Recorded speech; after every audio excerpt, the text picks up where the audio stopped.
Bonjour, monsieur le témoin. Bonjour, maître. Mon nom est Emmanuel Altit et je suis l'avocat principal de Laurent Gbagbo.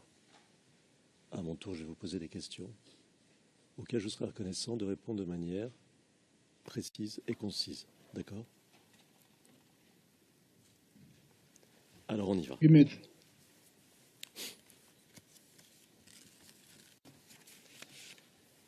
Alors, vous nous avez dit tout à l'heure, monsieur, avoir quitté votre poste le 31 mars 2011, puis être allé à l'hôtel du Golfe. Alors, ma question, est-ce que vous êtes allé directement à l'hôtel du Golfe le 31 mars? Y êtes-vous allé plus tard? Et si oui, quel jour?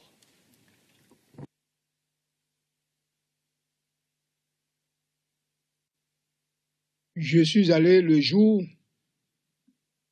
où j'ai mis pied au golfe.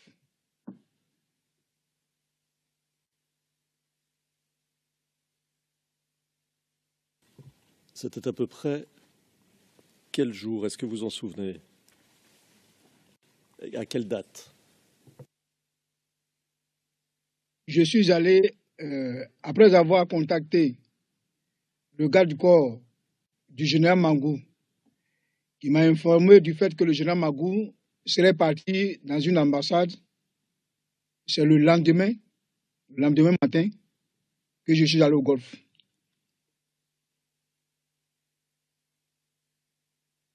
En début d'après-midi.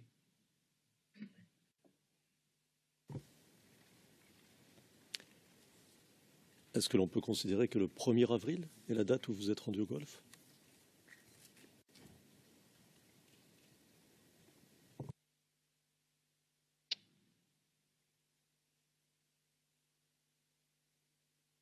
J'ai en mémoire, j'ai dit le 31 parce que quand j'ai eu à converser avec le garde corps du général Mangou, c'est le lendemain matin que j'ai eu à appeler les colonels dont j'ai fait mention tout à l'heure. Et l'après-midi, je me suis rendu au golfe.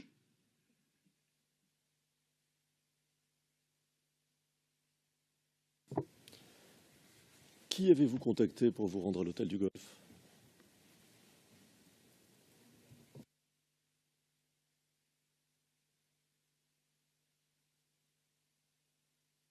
Si cela n'expose pas celui que j'ai rencontré pour rentrer au golfe, je peux dire son nom.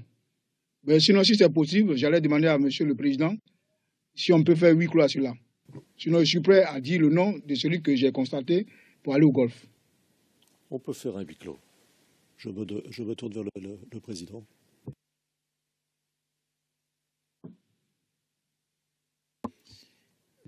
Le juge président, passons à huis clos partiel, je vous prie.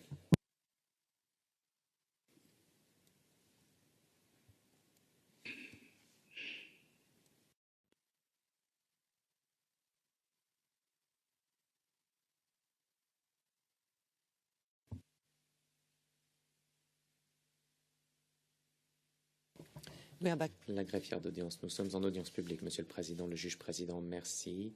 Maître Altit, veuillez poursuivre.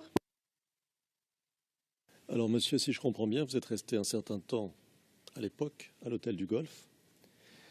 Est-ce que vous avez rencontré monsieur Ouattara à cette époque-là, à l'hôtel du Golfe? Oui, je l'ai rencontré. Je l'ai rencontré une fois. Il m'a invité à le rencontrer, je l'ai rencontré une fois. D'accord. Est-ce qu'il habitait à l'hôtel du Golfe, monsieur Ouattara, à ce moment-là? Je vous demande pardon? Est-ce qu'il habitait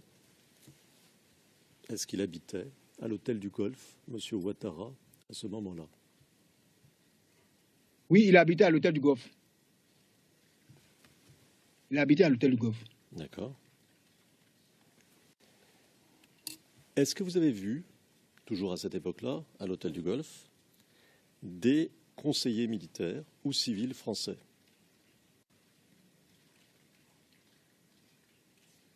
J'ai vu des conseillers militaires. D'accord. J'ai vu deux capitaines pilotes de chasse. d'accord, qui servaient de conseillers, c'est ça? C'est ce que vous nous dites? Je les ai vus, je les ai vus là-bas. Ils étaient les pilotes.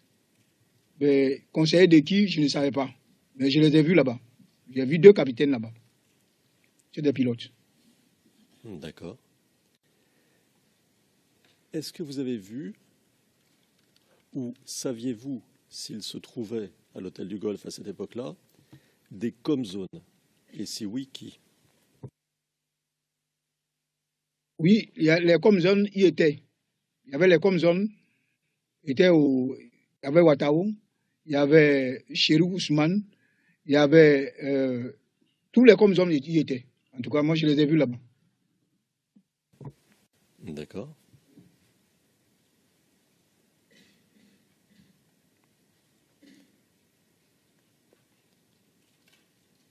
Ces com-zones dont vous venez de nous parler, étaient-ils sur place avec tout ou partie de leurs troupes?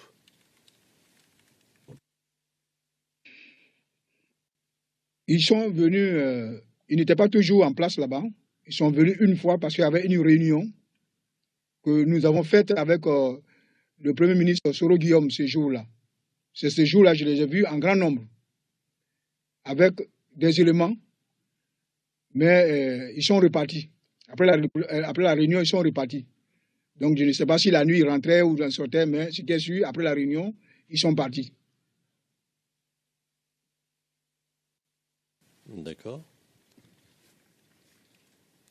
Ces forces rebelles, que l'on peut qualifier de rebelles ou de la manière que vous souhaitez, que vous avez vues à l'hôtel du Golfe, ces hommes armés, ces soldats, étaient-ils bien armés? Avaient-ils un armement lourd, un armement qui vous semblait, vous, le professionnel, qui vous semblait un armement de pointe?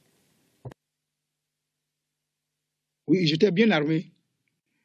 Au plan individuel, ils avaient les armes que nous avions. Et en plus de cela, ils avaient des 12-7 montés sur des véhicules. En tout cas, j'étais bien armé. J'étais comme une armée régulière. L'armement était conséquent.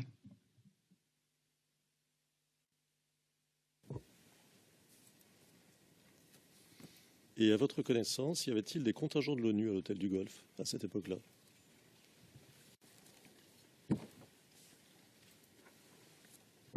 J'avais vu le contingent de l'ONUCI.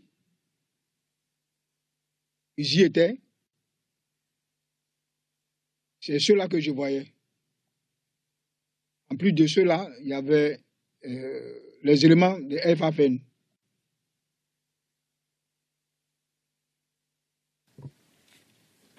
Est-ce que vous vous souvenez de la nationalité des contingents de l'ONUCI que vous avez vus à l'hôtel du Golfe? C'était des Sénégalais. C'était des Sénégalais. D'accord. Et les FAFN dont vous parlez, étaient-ils tous ivoiriens ou y avait-il des personnes d'autres nationalités? Je ne saurais vous le dire parce que je n'ai pas pris contact physique avec eux. Je n'ai jamais parlé avec eux. Seulement, j'ai su le jour que le Golfe a été attaqué et qu'un élément a été blessé. Donc, c'est là que j'ai su que c'était des Sénégalais.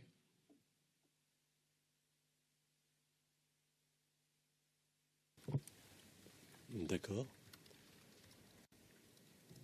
Donc vous nous avez dit être resté un certain temps à l'hôtel du Golfe, à cette période-là.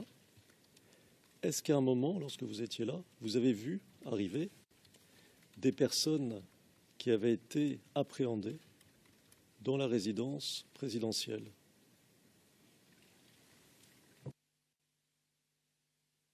Oui, j'ai vu des personnes qui sont venues. J'avais vu le président lui-même. J'ai vu son épouse.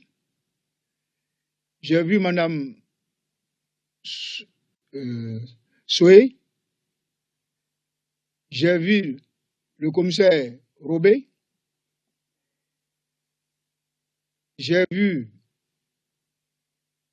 le médecin du président, j'oublie son nom, mais je l'ai vu.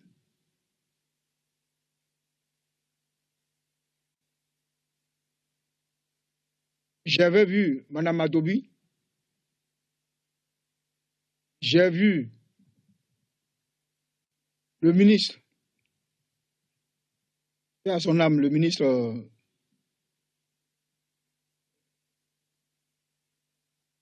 Tagro, très mal en point.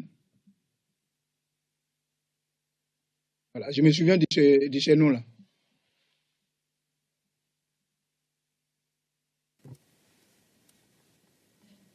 D'accord. À votre connaissance, ces personnes, ou certaines de ces personnes, ont-elles été victimes de mauvais traitements? À ma présence, non. Il faut dire qu'au golf, j'étais toujours en chambre. En général, j'étais en chambre. Je sortais rarement.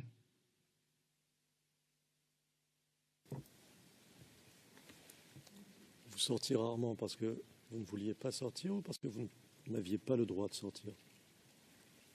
Non, j'avais le droit de sortir. Mais de nature, je n'aime pas trop sortir quand je suis chez moi à la maison. Donc, j'étais en chambre, je ne sortais pas trop. Et puis, vu le contexte, maître, je ne pouvais pas sortir à tout moment.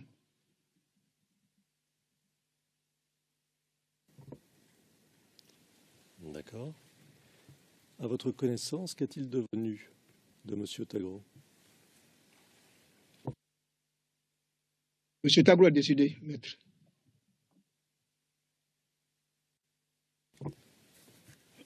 Est-ce que vous connaissez les circonstances de son décès? Lorsque je le voyais venir, sa bouche était complètement déchirée. Il était vraiment blessé. Je n'ai pas pu le regarder par deux fois.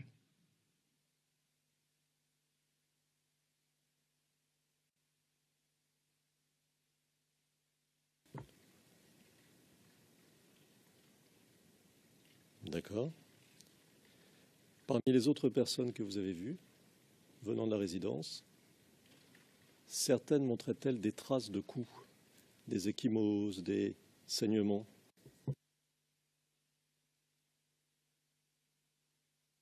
J'ai vu le commissaire Rabé assis, mais très mal en point.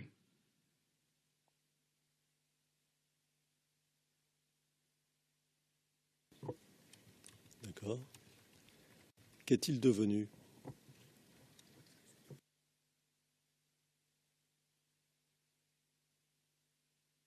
Robert, je crois que Robert était là, mais après, je ne sais pas. Il doit être, je ne sais pas. Je ne connais pas sa position actuelle. Mais quand je sortais du golf, j'étais en prison. Je crois qu'on m'a dit qu'on l'a amené en prison. Mais après ça, je ne sais pas où il est.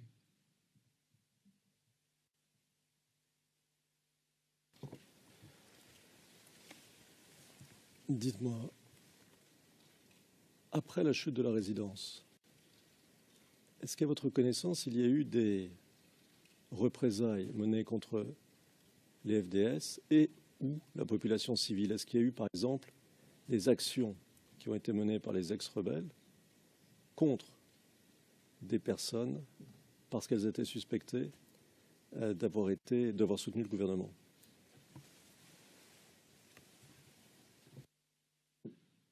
Je ne saurais vous le dire parce que je n'étais pas au dehors, c'est mon premier point.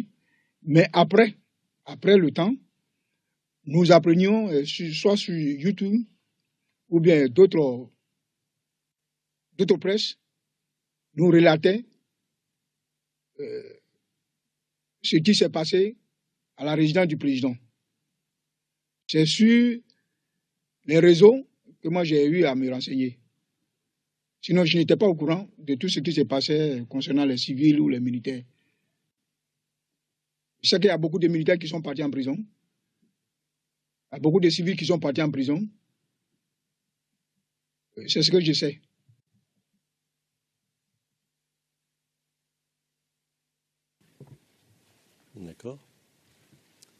vous nous l'avez dit, mais est-ce que vous pouvez nous rappeler les fonctions que vous avez occupées à ce moment-là, très rapidement?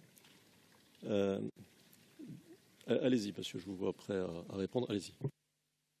D'accord. Quand Monsieur le Président de la République m'a reçu, Monsieur Alassane, il m'a dit que je devais continuer à être à la tête du comité. Je suis resté jusqu'au 7 juillet de l'année en cours, où j'ai été nommé comme adjoint au chef d'état-major général des forces républicaines de Côte d'Ivoire. D'accord. Qui était et qui est peut-être toujours ce chef d'état-major?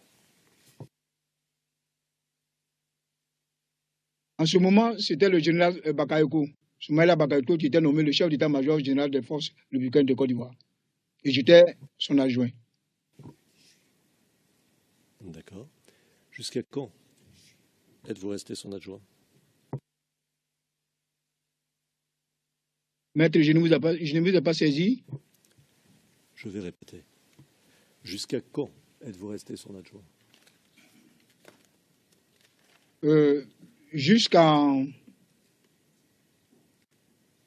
juillet 2016, où j'ai été nommé inspecteur général des armées. Et il faut dire qu'à un certain moment, il y a un autre adjoint qui est arrivé, en la personne du général de division Touré Sekou, qui est l'actuel chef d'état-major général des armées. Donc, on était 2 adjoints.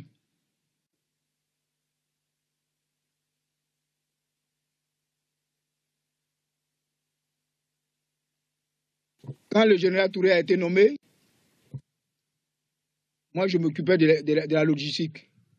Et lui, il s'occupait des opérations. C'est jusqu'à ce poste-là que j'ai été nommé après inspecteur général des armées.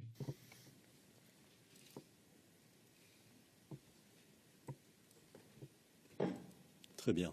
Et vous êtes toujours inspecteur général des armées aujourd'hui? Non, je suis parti à la retraite depuis le 31 décembre 2016. Je suis à la retraite.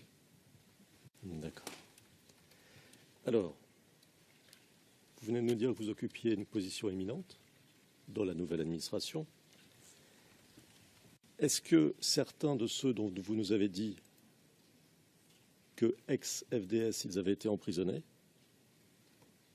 ne sont pas venus vous voir, ne vous ont pas fait venir passer des messages pour que vous les aidiez?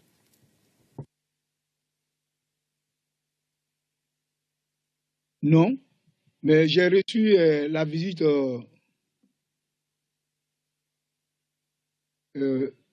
d'un sergent, je ne sais pas s'il est le grade du sergent-chef,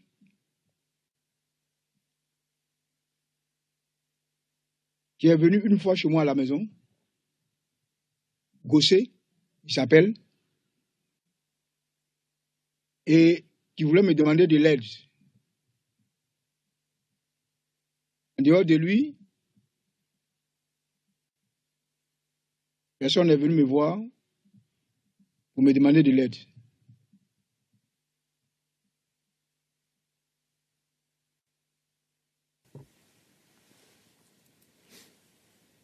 À votre connaissance, les populations des quartiers réputés, et je le mets entre guillemets, hein, n'est-ce pas? Parce que c'est une simplification, mais c'est pour que ma question soit compréhensible. Les populations des quartiers réputés, entre guillemets, pro-Gbagbo, ont-elles été maltraitées ou racketées par les forces qui venaient de prendre Abidjan à partir d'avril 2011 et pendant les mois suivants?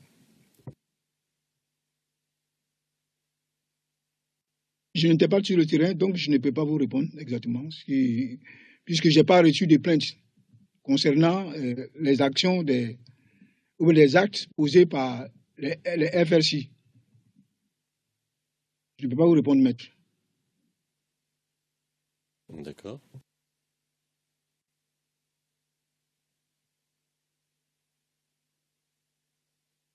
Alors, monsieur, je vais vous montrer un document que la représentante de l'accusation vous a montré hier.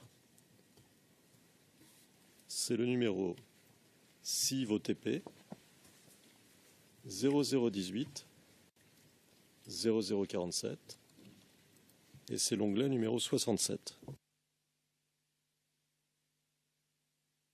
Ah, c'est dans notre ensemble de documents, c'est l'onglet 67.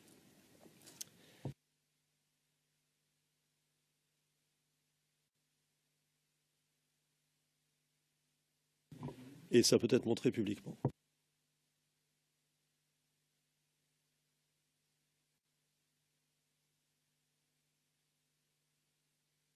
I should say so. Le juge président, je pensais bien en effet que le journal officiel n'était pas confidentiel. Mais l'accusation l'avait classé confidentiel.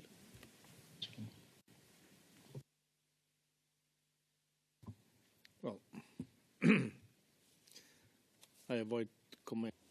Le président, je m'abstiens de tout commentaire.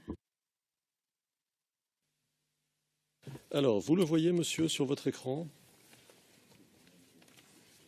le document? Je le vois maintenant, mais illisible. Alors, écoutez, on va aller à la page. Vous allez voir, ça va être beaucoup plus lisible. On va aller à la page 0048. Et il faudrait voir en particulier le bas de la page. Est-ce que vous arrivez à lire, monsieur? Pour le moment, non. Bah,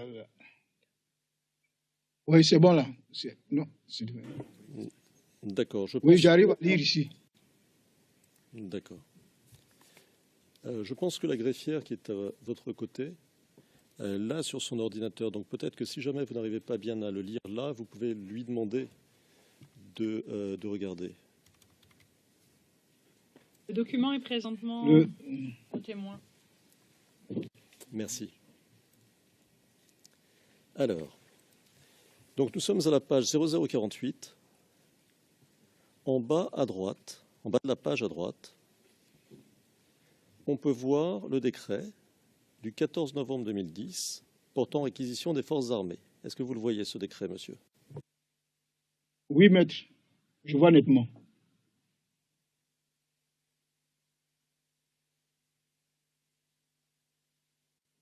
Vous voyez dans le visa, il est dit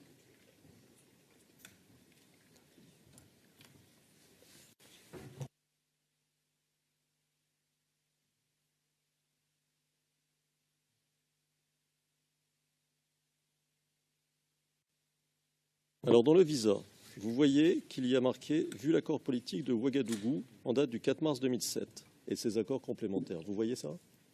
Oui, je vois, maître. D'accord. Et vous voyez aussi,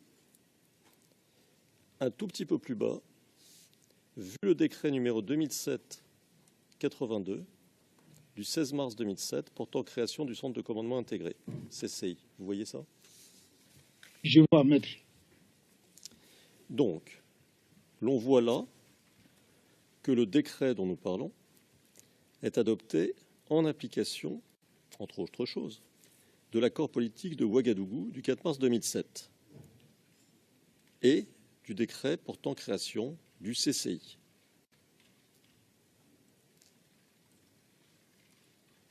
Nous savons au dossier de l'affaire des éléments qui nous donnent à savoir que le CCI réunissait les états-majors des forces gouvernementales et des forces rebelles.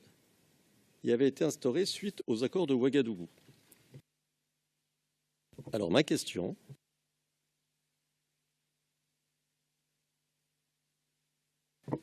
est-ce que vous teniez des réunions régulières dans le cadre du CCI? Et si oui, de quand à quand?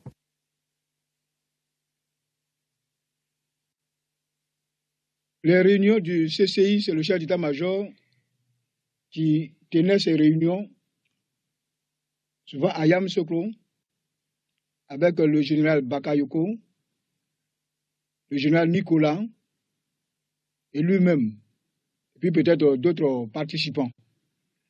Les commandants de force ne participaient pas à ces réunions. Mais il y avait des réunions régulièrement à leur niveau, maître. Merci, monsieur. Et à votre connaissance, ces réunions se passaient bien? Comment ça se... quelles étaient les informations que vous obteniez? Non, quand le chef d'état-major devait nous informer, il nous disait que ça s'est bien passé. Il n'a jamais évoqué un quelconque problème à leur niveau.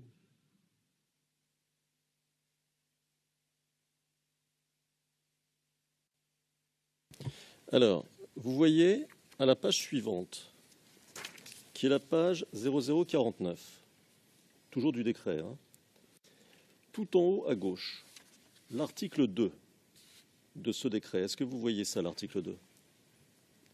Article 2, oui, je vois l'article 2. Alors, je vais lire la phrase, ça sera plus rapide. Je cite, article 2 du décret. Ce déploiement s'effectue sous le contrôle du Centre de commandement intégré, CCI. Fin de citation. Vous êtes avec moi, monsieur, vous avez suivi. Vous avez lu avec moi. Cité avec lui. Ah, d'accord, je suis.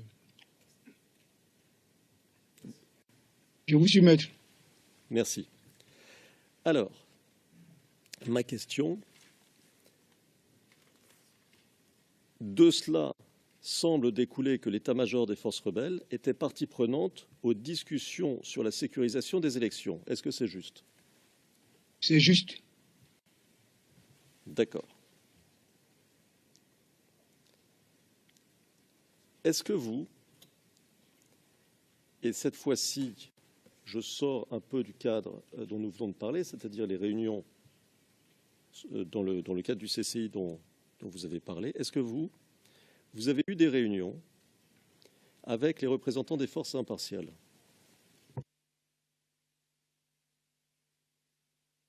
Moi, non. Je n'ai pas eu de réunion avec les représentants des forces impartiales. D'accord.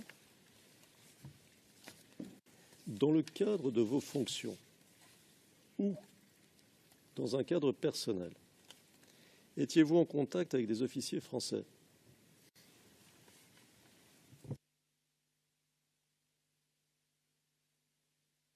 Je connaissais des officiers français, notamment ceux du 43e BIMA, parce que nous avons une coopération de formation avec eux.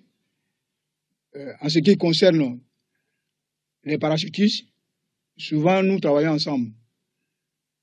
C'est en ce moment-là où, quand il y a une cérémonie à l'état-major, ou peut-être au BIMA, je prenais contact avec ces officiers, mais pas de manière particulière.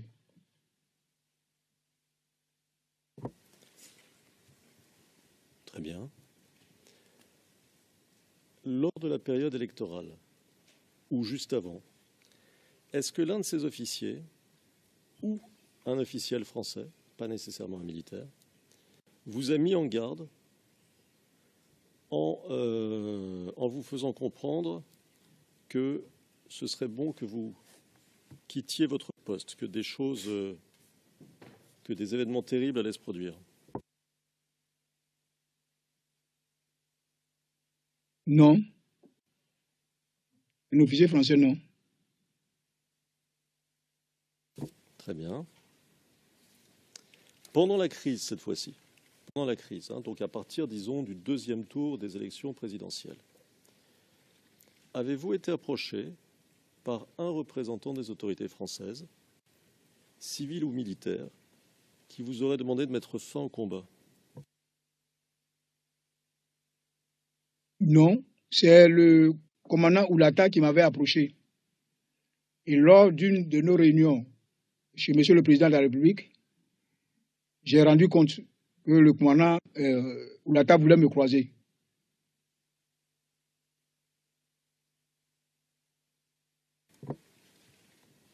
Est-ce que vous pouvez nous épeler le nom, s'il vous plaît?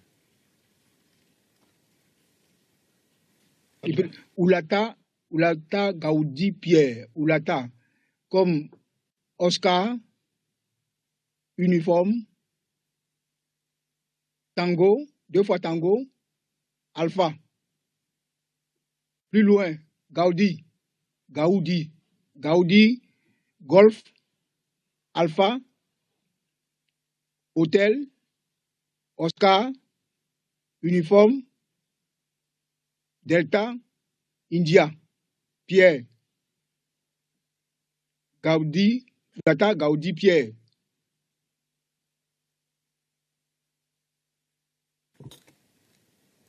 Et quelles étaient ses fonctions? Il était à la retraite. Mais il était au golf. Il était à la retraite, mais il se trouvait au golf en ce moment. Quand il a voulu me croiser, j'ai rendu compte au général Mangou. Après, quand nous sommes retrouvés chez le président à une réunion, j'ai rendu compte également.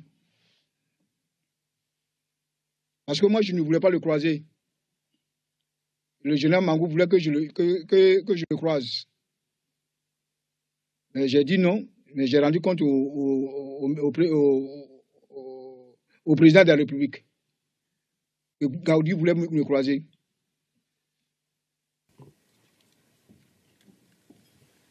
Était-ce un émissaire des autorités françaises,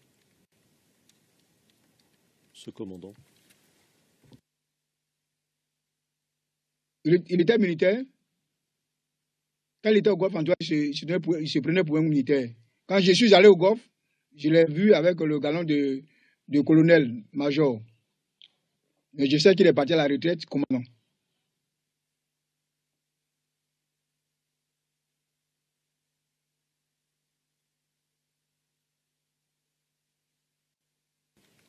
Connaissiez-vous l'ambassadeur Simon?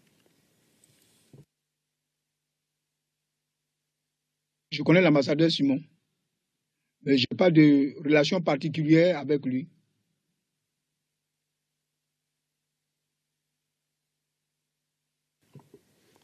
Aviez-vous des contacts pendant la crise post-électorale avec de quelconques responsables du RHDP jusqu'à la fin, pendant toute la période de la crise?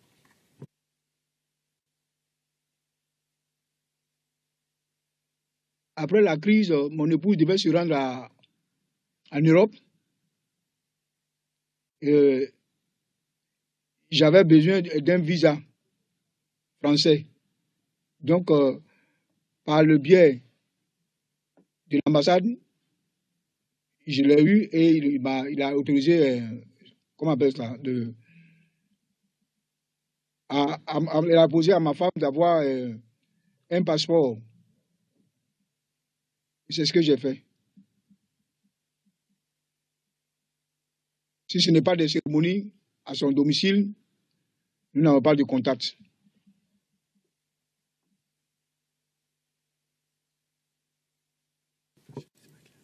Juste pour clarifier, si vous permettez, monsieur, un passeport, quand vous parlez de passeport, un passeport français, c'est ça? Vous dites? Quand vous parlez de passeport, c'est un passeport de quelle nationalité? C'était pour avoir pour qu'elle puisse aller d'un pays à un autre au niveau de l'Europe. Un passeport Schengen. Visa, pardon. C'était un visa plutôt. D'accord. Un visa. D'accord. Monsieur, je me permets de vous rappeler ce que disait le président tout à l'heure.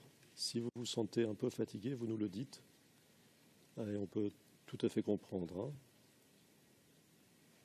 Hein. Nous pouvons demander 1 ou 2 minutes encore pour revenir si c'est possible.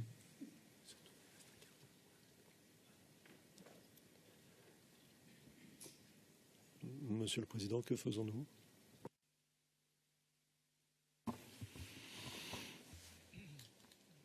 le Président. Monsieur De Toledo, il nous reste 15 à 20 minutes au maximum pour aujourd'hui, donc peut-être qu'on pourrait continuer encore pendant ces 15 à 20 minutes. Enfin, ce serait mieux pour nous si c'était possible pour vous. C'est possible, mais je demande au moins 2 à 3 minutes. Vous me retirez puis rentrer. J'ai un besoin. Okay. If you need 2 or 3 minutes. Oui, très bien. 2 ou 3 minutes. Nous suspendons pendant 2 ou 3 minutes. Et puis nous poursuivrons.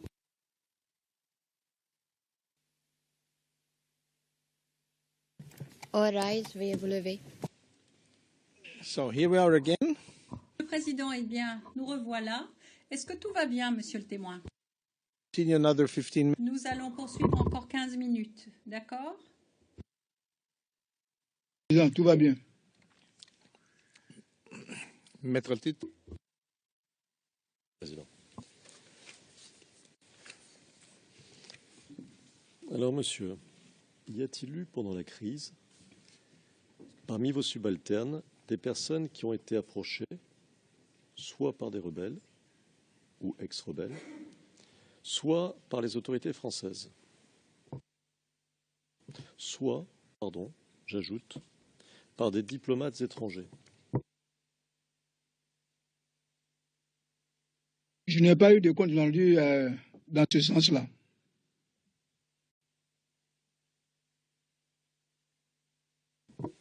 Très bien.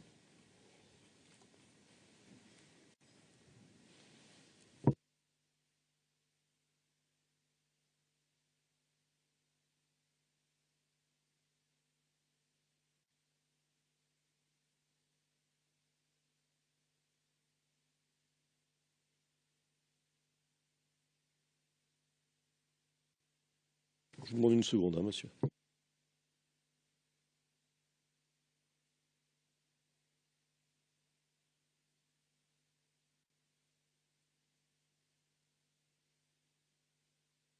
Alors, à propos de votre carrière, monsieur, votre CV a été mis, vous vous en souvenez, c'était hier, au dossier de l'affaire par l'accusation.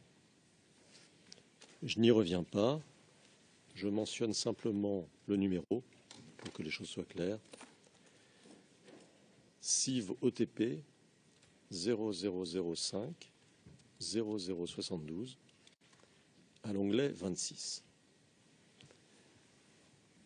Alors, je constate qu'entre 1982, l'année de votre entrée dans l'armée, et aujourd'hui, vous avez été régulièrement promu. Ma question est la suivante. Ces promotions ont-elles suivi la procédure normale? Oui, maître. Et quelle est la procédure normale?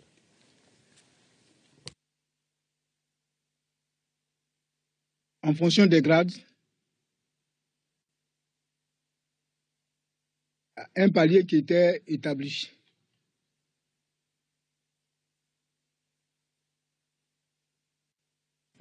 Je commence par à l'entrée à l'école des officiers. Quand vous sortez de l'école, je peux aller, maître. Quand vous sortez de l'école, à notre temps, parce que les choses changent chaque fois, vous sortez de l'école avec le galon de sous-lieutenant. En général, la sortie de l'école se situe en juillet. Au mois d'octobre qui suit, vous passez lieutenant. 3 ans, 4 ans, vous passez colonel. Pardon, je dis colonel. Capitaine, pardon, s'il vous plaît. Capitaine. Après, quand vous avez fait vos cours, parce qu'entre-temps, il y a des stages. Il y a le cours capitaine. Vous passez commandant. 4 ans ou 5 ans, ça dépend. Les tout premiers, ceux qui sont bien notés, passent 4 ans. Moi, je suis passé en 4 ans, avec la promotion de mes anciens. Après, il y a des cours à suivre également. Si vous allez en état-major, que vous avez votre diplôme d'état-major et que vous commandez une unité, effectivement, parce qu'il y a tous ces paramètres-là, vous passez au grade de lieutenant-colonel et on peut vous donner un bataillon à commander. De là, vous passez plus tard 4 ans, 5 ans au grade de colonel et ensuite, vous passez colonel-major. Le grade de colonel-major. Just like in every other place. I mean, Le président, bon, c'est comme dans n'importe quel endroit. De quoi parlez-vous exactement? Donc, quant à moi, je suis resté plus de 5 à 6 ans entre le grade de lieutenant-colonel à colonel. J'étais sur le terrain et c'est en 2009 que j'ai été nommé colonel plein. Ensuite, en 2010, quand je devais prendre le commandement des forces terrestres, j'ai été nommé colonel-major et en même temps, j'ai eu mon décret de nomination comme tel.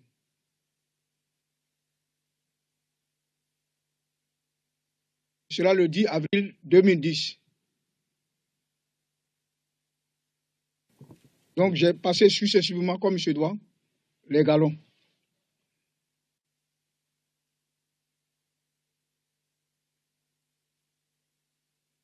Très bien.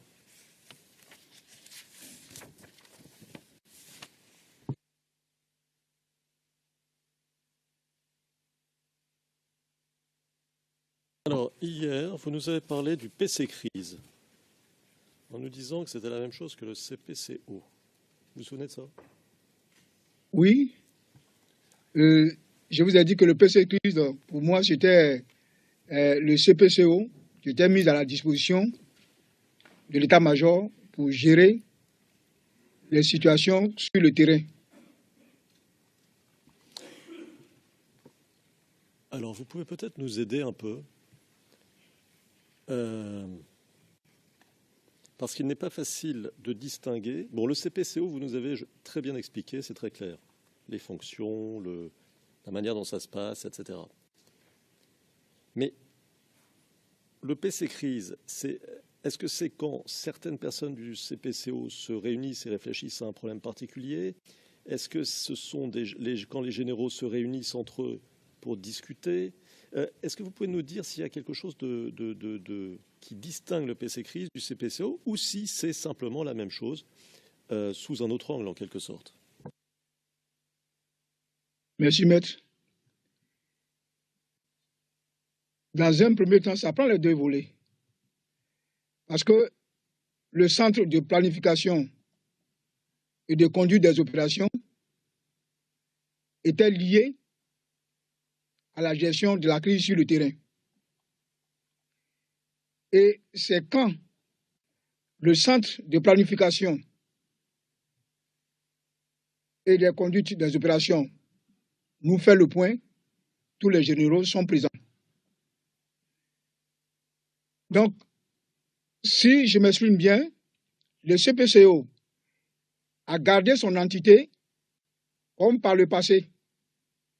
Parce qu'avant que la zone d'Abidjan soit créée et qu'il soit mis à la disposition d'un commandant de zone, c'est le CPCO qui gérait tout le territoire national.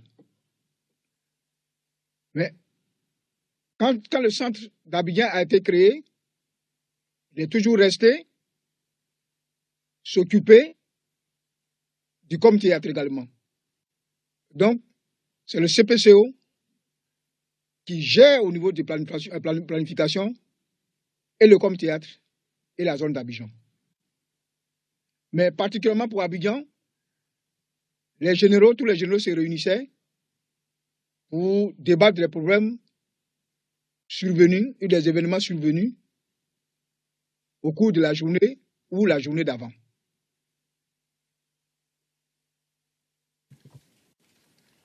Très bien.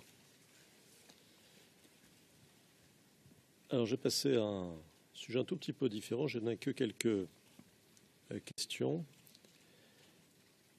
Première question, l'armée savait-elle que des groupes de combattants avaient été infiltrés à Abidjan avant ou pendant les élections présidentielles?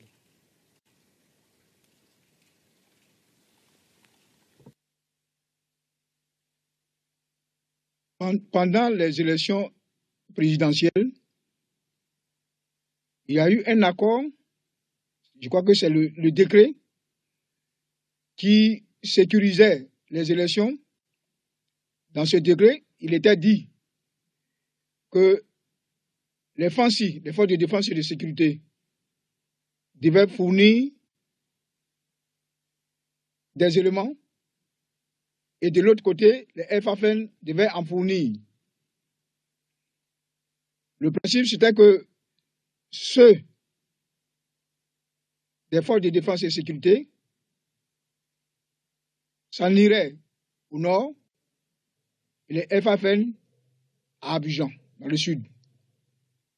Et ça, c'était géré par le CCI, je crois. Ça a été fait ainsi. Mais, après la proclamation des résultats, les éléments des forces nouvelles sont restés en Abidjan. Ils ne sont pas tous partis au nord.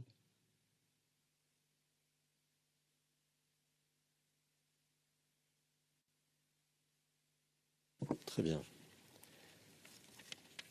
Autre question. L'armée savait-elle s'il y avait des caches d'armes à Abidjan destinées aux groupes rebelles?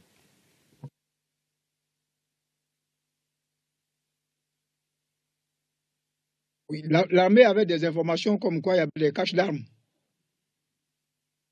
D'où les patrouilles que nous menons. Il y avait des caches d'armes puisqu'on était attaqués. Nos éléments étaient attaqués et avec une certaine facilité. Parce que quand vous n'avez pas l'armement sur place, je ne sais pas comment vous allez transporter l'armement ou les munitions qui pèsent lourd pour les transporter avec une telle facilité. On avait les informations comme quoi il y avait des caches d'armes. Et on recherchait les caches d'armes. Très bien. Alors, vous nous avez indiqué hier, c'est au transcrit français non définitif,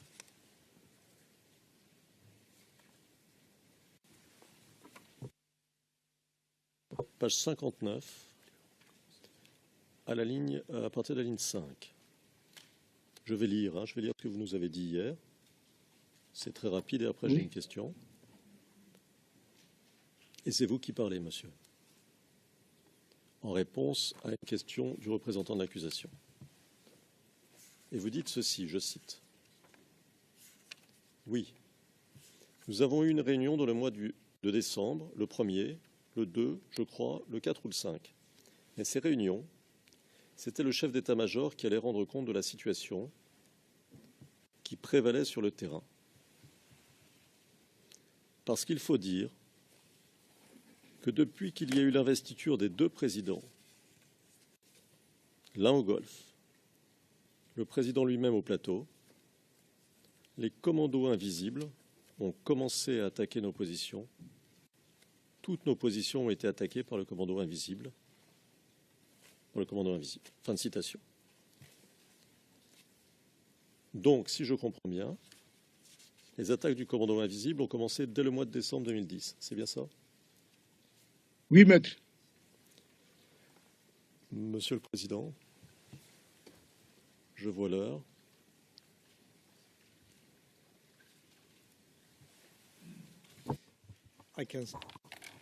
Le juge président, je vois l'heure également, mais vous pouvez continuer 2 ou 3 petites minutes supplémentaires. Car nous avons pris quelques minutes de pause déjà. Donc, si vous voulez conclure sur ce sujet, nous nous arrêterons après.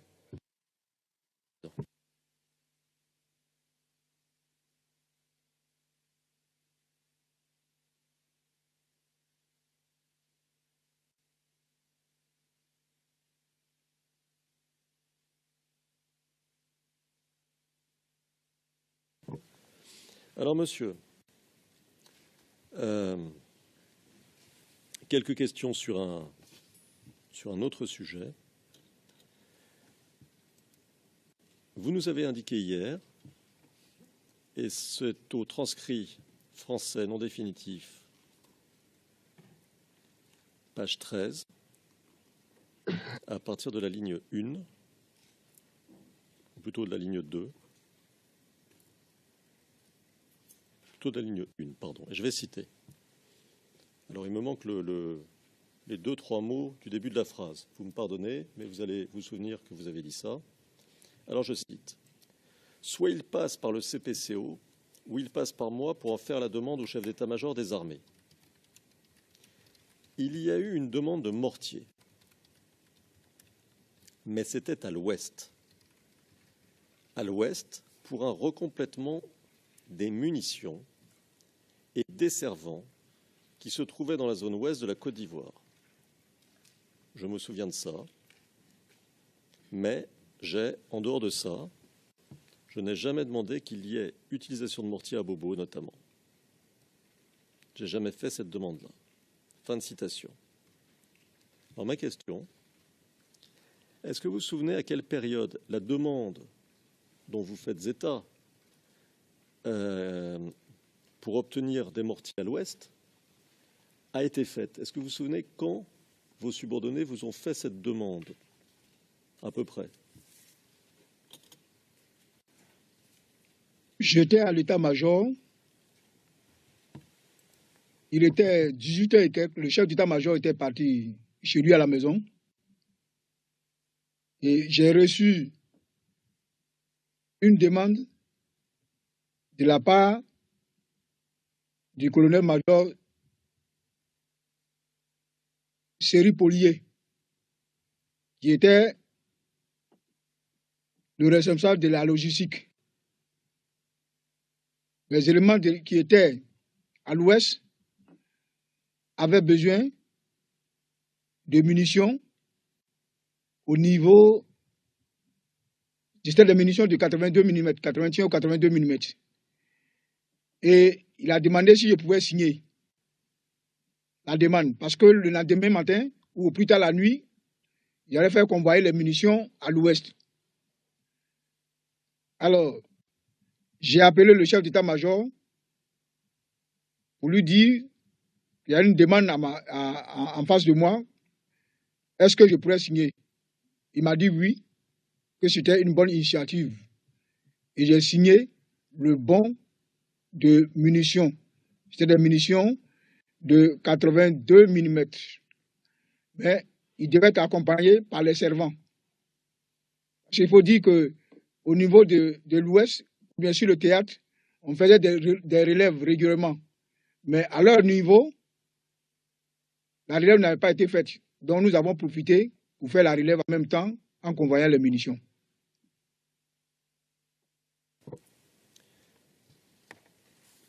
Et c'était à peu près à quel moment, monsieur? Est-ce que vous vous souvenez du mois, par exemple?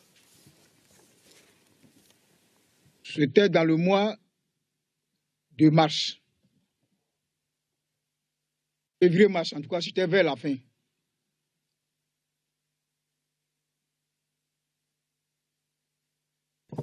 Très bien.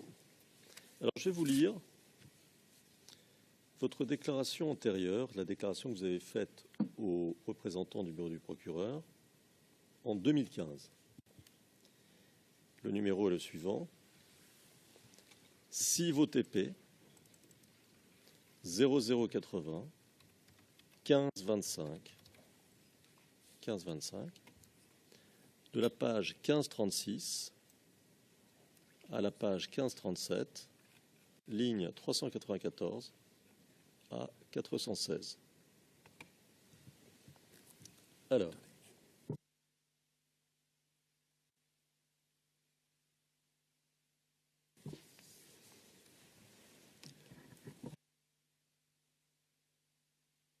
d'accord. Donc vous voyez votre déclaration, monsieur, vous devez la voir, vous devez pouvoir la regarder, je suppose.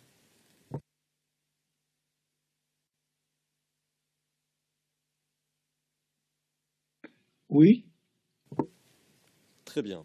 Alors, pour fixer le contexte, les représentants du bureau du procureur vous montrent un document et vous le commentez.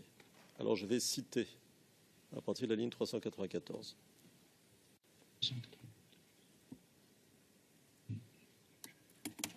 Vous êtes prêt? Vous êtes prêt, monsieur?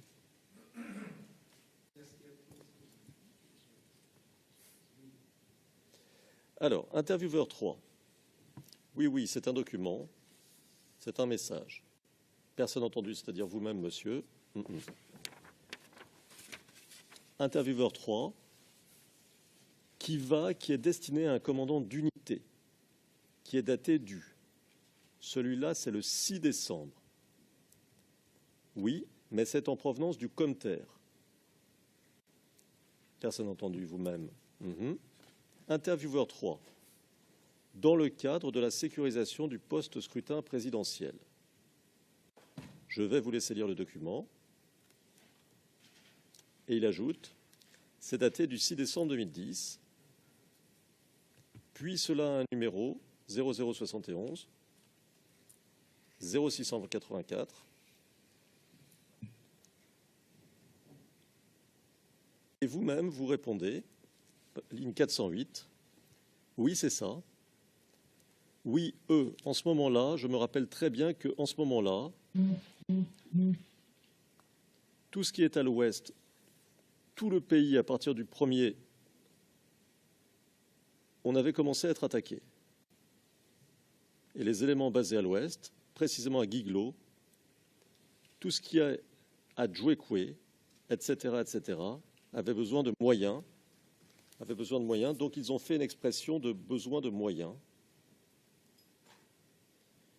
Et ce jour-là, le chef d'état-major, puisque nuitamment il devait envoyer ce matériel, je suppose, matériel, il y a écrit maternel, mais ça doit être matériel, à l'ouest, donc le chef d'état-major n'était pas disponible.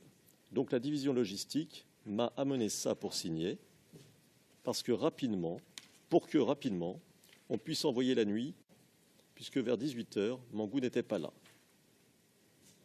Et c'est ça que j'ai signé, fin de citation. Alors, vous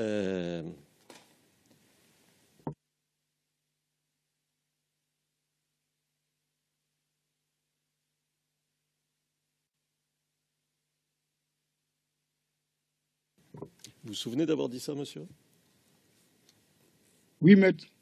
Très bien. Je reconnais avoir dit ça. Donc, vous semblez parler exactement du même incident, de l'incident dont vous nous avez parlé juste avant que je lise cela, mais à ce moment-là, devant les enquêteurs du bureau du procureur, vous le situez le 6 décembre 2010. Est-ce que cela vous rafraîchit la mémoire? Ça me rafraîchit la mémoire. Est-ce que la date du 6 décembre 2010 est la bonne? Non. Je crois que la signature que j'ai faite, je l'ai faite. J'ai signé quand j'étais commandant des opérations d'Abidjan. Signé quand j'étais commandant des opérations d'Abidjan. Parce qu'avant, si ce n'est pas, la demande ne vient pas d'un de mes bataillons, je ne pourrais pas signer. Si la demande est venue au moment où je n'étais pas encore désigné, la date du 6 décembre est correcte. Mais si la demande est venue après, c'est que c'est dans le mois de mars. Et que le 6 décembre n'était pas correct. Très bien. Je ne sais pas si vous m'avez compris. Oui. Okay. Et je vous remercie et je me tourne vers le président. Je vais passer après à un autre sujet. OK. Le juge président, très bien. Avant que vous passiez à un autre sujet, je vais vous arrêter dans votre élan. Nous allons en rester là pour aujourd'hui. Nous venons de terminer le 3e volet d'audience. Nous reprendrons demain matin à 9h30, heure de La Haye, 8h30 en Côte d'Ivoire. et nous poursuivrons le contre-interrogatoire mené par la défense de M. Gbagbo. Est-ce que cela vous convient, monsieur le témoin? Est-ce que vous avez bien compris?